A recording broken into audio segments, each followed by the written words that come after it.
Alan, kumusta ang isinasagawang botohan dyan sa Libon, Albay?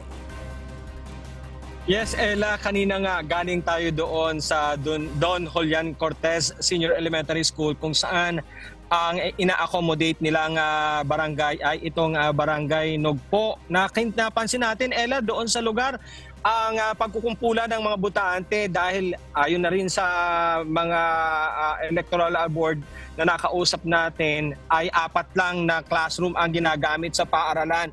Bagay na naging dahilan para magkaroon ng kaunting pagkaantala. Paliwanag na rin ng ilang mga guro ay pinapriority nila yung mga senior citizen, maging yung PWDs na nakapila at sa kanila ina-accommodate yung mga regular na mga botante. Ela, tanging 4 na classroom lang ang ginagamit ngayon doon sa Don Julian Cortez Senior Elementary School para i-accommodate ang nasa 1,326 na voters mula sa barangay Nugpo, Libon, Albay. Maliit lamang kasi, Ela, ang paaralan, tanging ito lamang ang maayos na silid na pwedeng paggamitan ngayon sa halalan. Kaya karamihan sa mga botante nagkukumpulan na sa dami. Gayunman, tiniyak ng mga electoral board na nagpapasalitate sa halalan, nananatiling maayos ang daloy ng pagboto ng mga tao.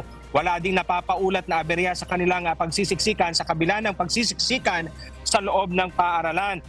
Ang barangay Nugpo, Ela, ay ang lugar kung saan may napabalitang isang barangay kagawad ang pinaslang kasama ng kanyang asawa noong August 22 ngayong taon.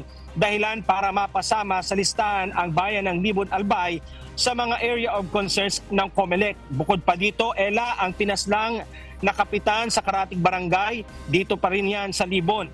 Para matiyak ang kapayapaan at seguridad sa lugar, maliban sa deployed personnel ng Philippine National Police Regional Office 5 na kalimitan ay makikita natin sa check at choke points ng lugar, nakahanda pa rin ang Regional Reactionary Standby Support Force ng Regional Headquarters na mag-augment sa mga presinto ngayong barangay at sangguniang kabataan election 2023. Tutulong sila sa pagtiyak ng kapayapaan sa mga polling stations. Kabilang na dyan ang nasa bayan ng Libon na ngayon ay kabilang nga sa mga binabantayan ng Task Force Libon sa araw na ito.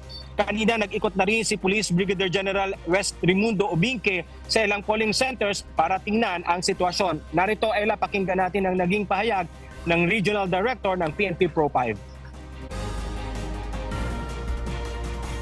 Siniguro namin andyan yung dalawang pulis bawat presinto at meron din kaming quick reaction team. On the assessment, overall assessment, hapon po at hanggang gabi, kagabi po, andito kami sa Libon, considering po na ang Libon ay nailagay sa under PUMILIC control. Pinignan po namin kung ano ang magiging sistema at kung paano ma-implement yung curfew. Ella, simula nga kaninang madaling araw kung saan tayo ay patuloy na nagbabantay dito sa lokasyon ay wala pa naman tayong natatanggap na anumang ulat hinggil sa mga untowards incident na nangyayari dito sa Libon, Albay. At mapapansin nyo nga, Ella, dito sa aking likuran halos wala nang mga taong pumipila. At may mangilan-ngilan na dumarating para tumingin at mga nakaupo, nagbabantay. Pero halos paubos na rin at ayon na rin sa electoral board dito sa San Jose naman yan. Kung saan naroroon tayong lokasyon ngayon, Ella, San Jose Elementary School, kung saan sako pa rin ito ng Libon, Albay, ay halos paubos na ang botante or nakapag-cast na ng kanilang votes ang mga residente dito sa barangay San Jose, Ella. Alan, nabanggit mo nga na nagkakaroon ng pagkukumpulan itong mga botante. Medyo delikado doon. Baka ito na yung pinagmumula ng vote buying. Hindi kaya ganon? Ella, isa rin yan sa binabantayin din natin at tinitingnan nga natin dito sa sitwasyon. Kanina nagtanong-tanong din tayo sa mga ilang mga miyembro ng Philippine National Police kung meron silang nakikita. Gayon din sa mga guro na katulong din sa pagbabantay.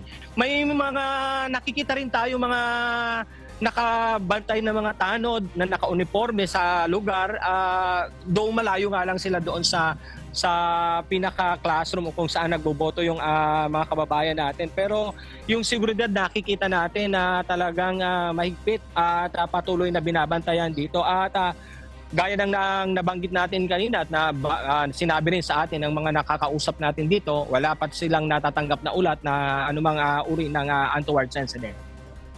Kumusta ang presensya ng mga kapulisan natin dyan, Alan? Marami ba ang idineploy dyan sa lugar na yan? Oo, Ella, tama ka doon. Kanina talagang nakikita natin actually yung ginawa nilang strategic, bawat kanto, bawat crossing, may pulis tayong makikita. Pero pagdating sa mga polling precincts at polling centers, ay dalawang miyembro ng PNP lang ang makikita. Pero pagdating sa mga choke at checkpoints, talagang doon marami tayong nakikita. Maging yung Police Mobile Force Company ng Albay ay nakikita natin yung presensya nila at patuloy na bawat dumadaang sasakyan, motorsiklo man yan o four-wheel vehicles, ay nakikita natin talagang iniisa-isa nila at minomonitor nila at binabantayan. Ella. Alright, maraming salamat, Alan Manansala.